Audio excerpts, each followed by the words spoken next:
Ladies and gentlemen, welcome to the World of Wrestling podcast. Here today to discuss about the WWE Smackdown July 4th, 2025 review. This was not a bad show. It was okay. I've heard some people say it's shit. Some people said it was good. I think it was a fair show.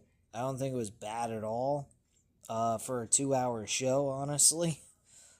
Thank God they moved it to 2 hours instead of keeping it at 3, because that shit was just plain annoying to sit through, quite frankly. We kickstarted the show, though, with Cody Rhodes, pretty much going over, his win at King of the Ring, and how he is now focused and going against one more time against John Cena for the undisputed WWE Championship. After that, Randy Orton comes out. He stands face to face with Cody and tells Cody that he had told Cody that he would do whatever it took to win the King of the Ring tournament. That he would not hesitate. But at Night of Champions, he had Cody dead to rights. But he hesitated, and Cody did not hesitate. Cody pulled the trigger, and for that, he respects Cody for it. So you can sense a little bit of respect coming from Randy Orton, but at the same time, he kind of, I guess you could say, yeah, I hesitated. I cared about our friendship more than just trying to win a match. And you, on the other hand, had the balls to pull the trigger on me and fuck me over in the middle of the match and take advantage of an opportunity that would have put me at a disadvantage. So that's what you did.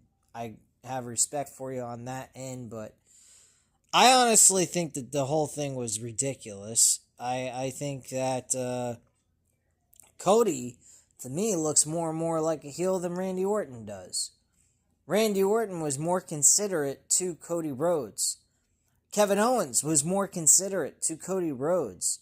If you look over the last 2 years, since 2024 up to now, leading into this year, Cody has had matches with Kevin Owens and Randy Orton and has cheated in both of those matches, giving himself the upper hand and not being afraid to pull the trigger and taking advantage of a situation.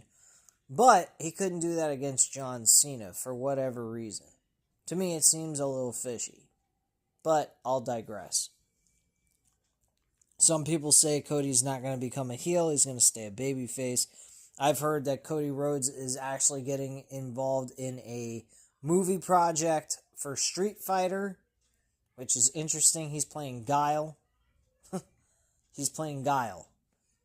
He's going to need to put on some more muscle to be a Guile. I'm sorry to say. I mean, Jean-Claude Van Damme had more muscle playing as Guile than Cody Rhodes does. I mean, my gosh.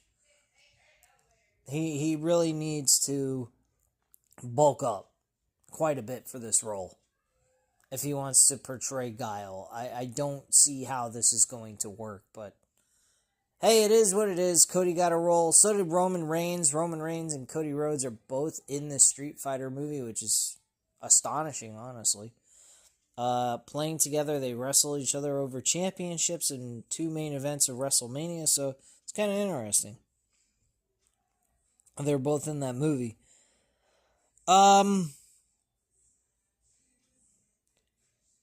Randy says he won't forget it, but there is one thing he asks of Cody. He tells Cody to promise him that he will not waste the opportunity, that he will go to SummerSlam and kick John Cena's ass.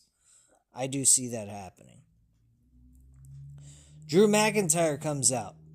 He returns, and he gets a loud ovation from the crowd, by the way. Drew comes out holding a microphone. He tells them both to shut up, and it's pathetic. He asks when this beta male energy took over WWE, and thank God the alpha has returned. Fucking love that. Tells Randy that Randy knows why he lost. He lost the psychological battle before. He didn't punt Cody. He says Cody has been buttering Orton up for months.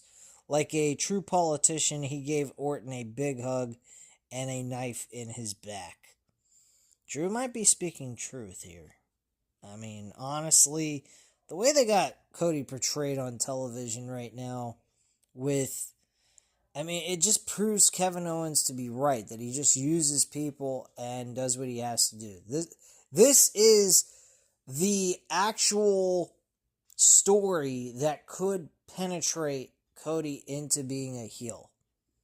Just saying that. I mean, it's not guaranteed, but based on what I'm getting from all this shit, you could say that he is going to become a heel at some point. Like, later on in his run as WWE Champion, I think.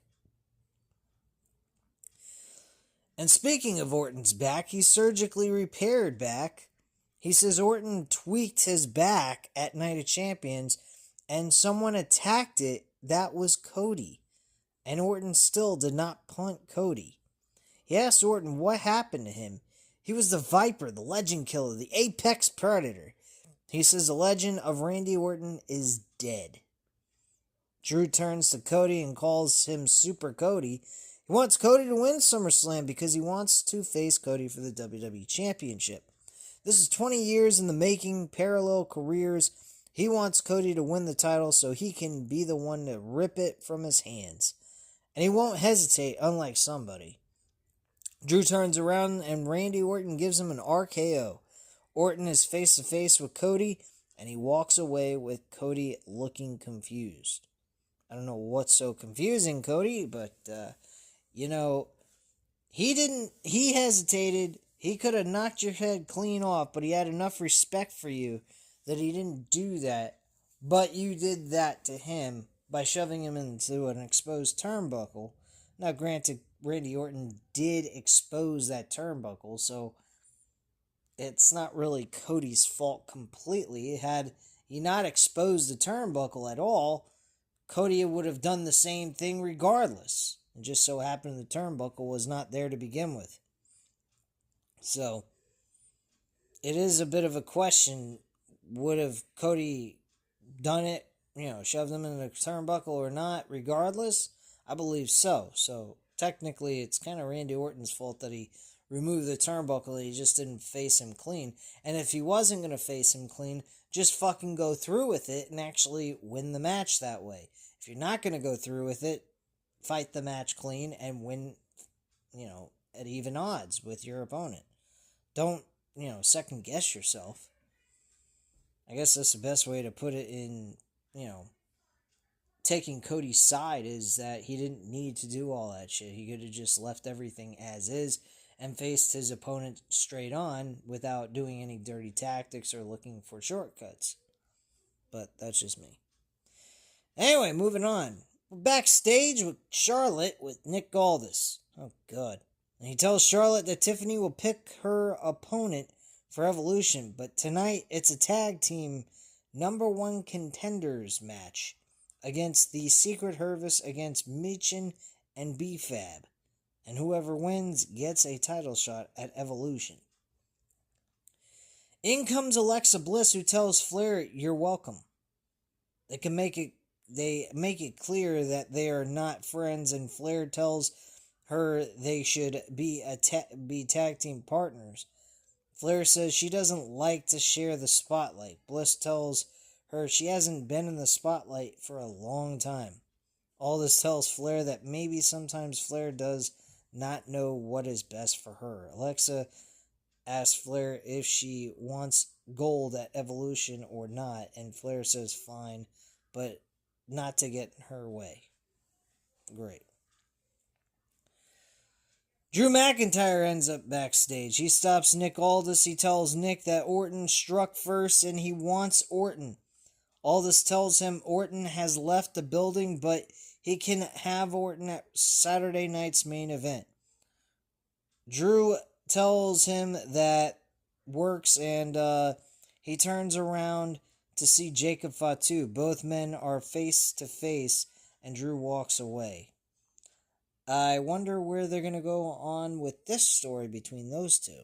That should be interesting. Aldis tells Fatu he knows he is upset and he would be too, but he wants to fight.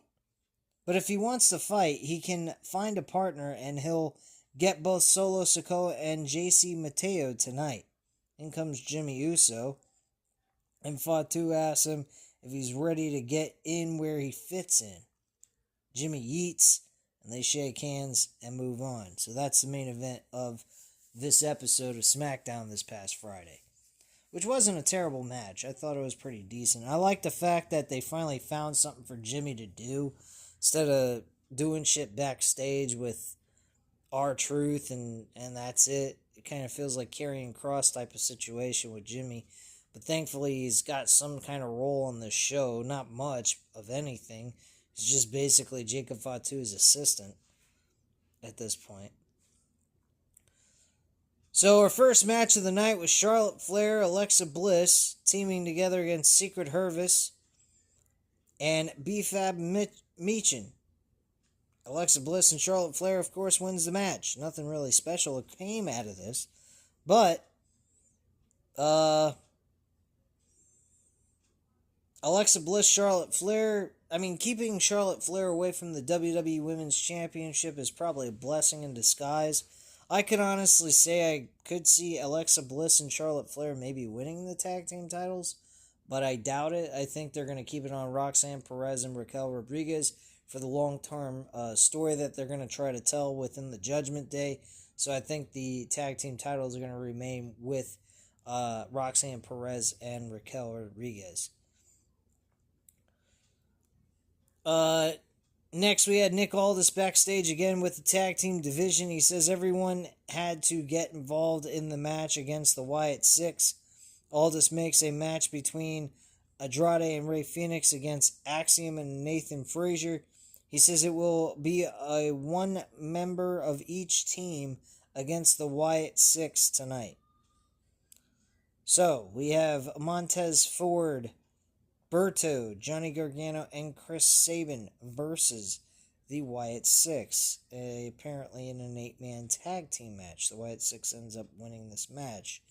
So they basically beat everybody in the tag team division with one partner per tag team in a 8-man tag team match.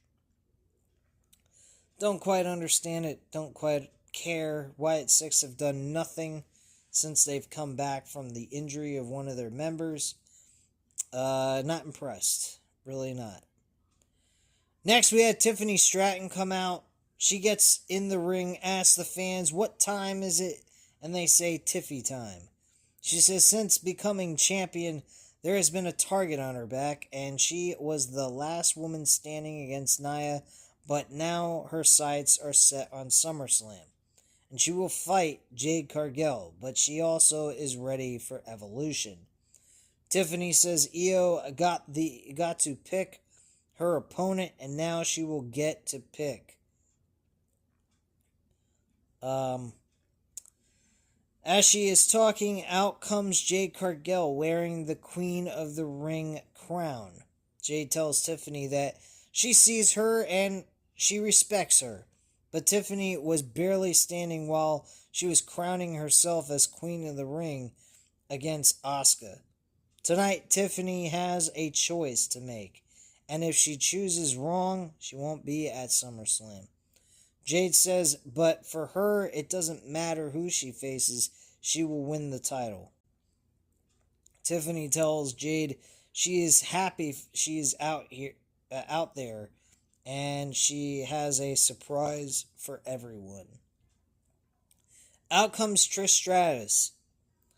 Trish was invited by Tiffany Stratton because they teamed at Elimination Chamber, and she thought, what would Evolution be without some Stratusfaction? She challenges Trish Stratus to a match for her title at Evolution. Jade tells Tiffany she can pick Trish. It doesn't matter who it is at SummerSlam. Trish thanks Tiffany and says Evolution holds a special place in her heart. It represents everything she fought for. Back then, they had to fight to have one match on the card. Now at Evolution, they will have an entire card of incredible talented women. She always said that careers are made of moments, and Tiffany gave her one when she got to wrestle in front of her kids. But her kids have never seen her be a champion in the ring. It does have a pretty nice ring to it, an 8-time champion. Sorry, Charlotte Flair surpassed you by a country mile, even though you're probably one of the best female wrestlers in the history of wrestling. Tiffany says she wants to make one thing clear. This won't be easy. It's not the Attitude Era anymore. And Trish says that is good. She has evolved. Tiffany tells Trish and Jade that they will realize that the WWE Universe revolves on Tiffy time.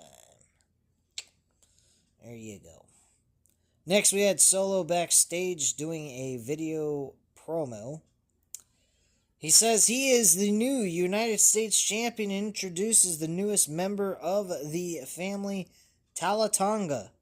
He says this group is not the Bloodline. It is much stronger than ever.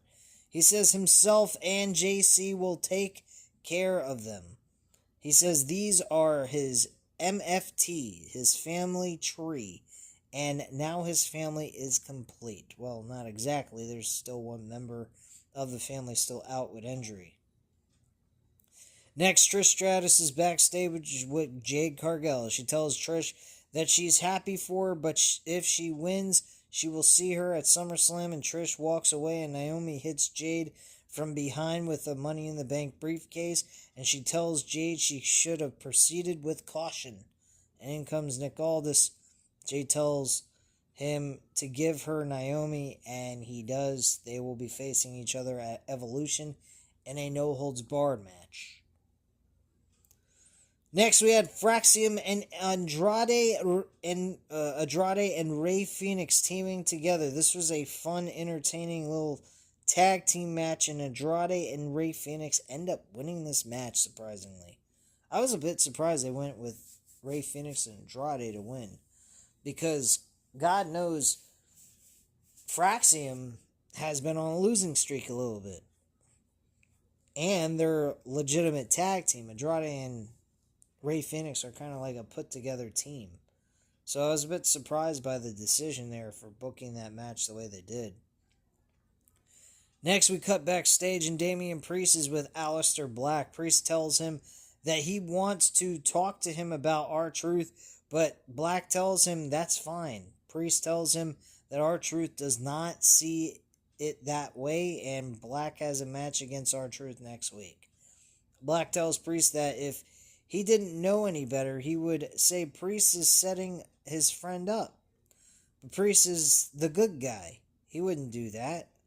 Black tells him it's violence against violence, and Priest asks Black who told him that he's a good guy, and who told him that R-Truth will be the victim to violence. Black laughs and backs away. That's pretty much it. Then the last segment of the night was the tag team match with Jacob Fatu and Jimmy Uso against Solo Sikoa and JC Mateo. This match wasn't bad, like I mentioned earlier. Jacob Fatu and Jimmy Uso end up winning the matchup. Fatu climbs to the top rope, lands a moonsault, and he goes for the cover and gets the win. After the match was over, Fatu clears the announce table after the match. He places Solo on the announce table, and Fatu climbs on the top rope. In comes Tango,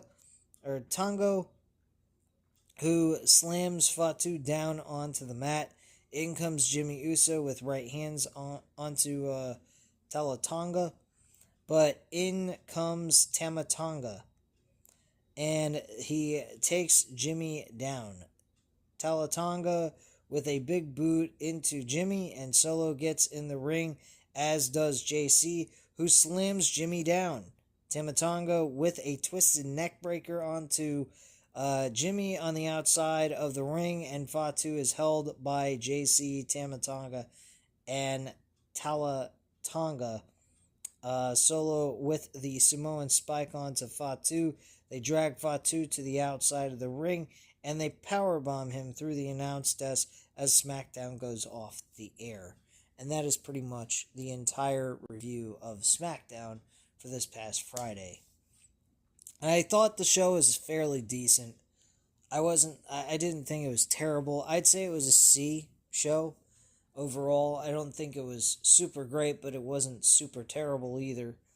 And it went by pretty quickly. I thought that was the most important thing to me personally, was the fact of how long it would take for them to get through this, and how it moved along. It moved along very smoothly. I felt a lot better with the 2-hour time span for a WWE SmackDown show that has commercials out the fucking ass on the show. And I think this is the right direction to go with for a Friday night SmackDown, especially Fridays. I mean, Fridays are the absolute worst to watch, because, especially for me, because of what I do after work. I generally have to clean the house, do laundry, all that kind of shit, and I'm just not in the mood to sit down and watch SmackDown. Thankfully, this is only 2 hours. I watch this generally on a Saturday or Sunday, and I try to stay away from the spoilers. Next week's SmackDown will not be covered because there is so much content going on at one time. If I can watch it, live somehow on a platform that I can find to watch it, I may do the review the same night. But generally, because of the fact that I don't do it the same night, I'm not going to be covering SmackDown more than likely. I got so many different things to be that I'm going to be watching over this coming weekend. Not past weekend, this coming weekend. We got the All In pay-per-view, which I'll be covering Sunday night probably, because I may not even be able to watch All In live. Saturday, I may be having things to do with my wife. I'm not going to tell my wife, sorry, I can't do some shit with you because of All In. And then I got the UFC event that's coming on Saturday night as well. We have the Saturday night's main event that I'm going to be watching and I'm going to cover on the channel. So I got a lot of content to cover this weekend, probably the heaviest weekend of all time on this channel that I'm going to have to cover this content. I'm also going to try to cover Evolution. I believe I shouldn't have any issues doing that, since it will be I may end up watching All In probably like Saturday night after the after the UFC pay-per-view UFC event that takes place on ESPN Plus. So I may do that right after I'm done watching the UFC event. I'll watch the AEW All In show and cover that the next day. Saturday night's main event, I'm probably going to do Monday. And I'm probably going to go over Evolution either Sunday night or possibly Monday night. Or Monday before Monday Night Raw goes on the air. So that is the trajectory of my scheduling for this. So keep an eye out for that. I will upload these videos. And hopefully I'll be able to get everything done for you guys in a timely fashion like I mentioned. And hopefully everything comes out okay, and I get everything out to you guys in the time frame I said I was going to get it out to you. But anyway, at this time, guys, you know what to do. Hit the like button if you liked the video. Hit the subscribe button if you're not already subscribed to the channel. And leave a comment down below. I'll definitely get back to you on that. Thank you guys very much for watching, and have a great night, guys. Bye.